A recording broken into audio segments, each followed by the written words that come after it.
اللہ تمہارے معاملات وہاں سے حل کرے گا جہاں سے تم نے کبھی تصور بھی نہیں کیا ہو۔ زندگی بس امتحان ہے، ایسا امتحان جہاں خوشیاں بھی ہیں اور غم بھی، جہاں یقین بھی ہے اور خوف بھی ہے۔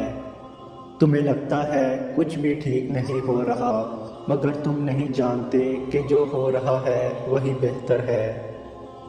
تم غلطی کر سکتے ہو، مگر جو تمہیں یہاں لایا ہے وہ تمام غلطیوں سے پاک ہے۔ اگر اس نے تم سے بہت کچھ لیا ہے تو بہت کچھ ایسا بھی دیا ہے جس کے تم قابل بھی نہیں تھے۔ وہ تمہیں ایسی مشکل گھڑی میں جہاں تمہیں سب کچھ ناممکن نظر آتا ہے لاتا ہی اسی لیے ہے تاکہ تم جان سکو کہ سب کچھ نصیب یا وقت نہیں ہوتا۔ کچھ چیزیں بس دعا کی محتاج ہوتی ہیں، پھر فرق نہیں پڑتا کہ دنیا رکاوٹ بنے یا مقدر۔ جب دعا مخلص دل سے نکلتی ہے تو یا دعا اس کے حق میں قبول کر لی جاتی ہے یا اس دل کو صبر دے دیا جاتا ہے۔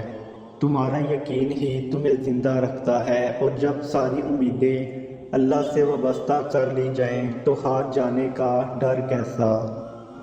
جو جنگ اللہ کے ساتھ مل کر لڑی جاتی ہے اس میں شکست کبھی نہیں ہوتی۔ جس کا کوئی خیال نہیں کرتا اس کا اللہ خیال کرتا ہے، اور اس کی آغوش سے بہترین اور محفوظ جگہ تو کوئی بھی نہیں۔ زندگی کو اپنے مطابق بنانے کی کوشش کرنے والے احمق ہوتے ہیں۔ تم اللہ کے مطابق جینا سیکھ جاؤ، پھر وہ تمہارے مطابق زندگی کو بنا دے گا۔ جو دنیا اپنے آپ میں ہی بکھری ہوئی ہے تمہیں کیسے سمیٹے گی؟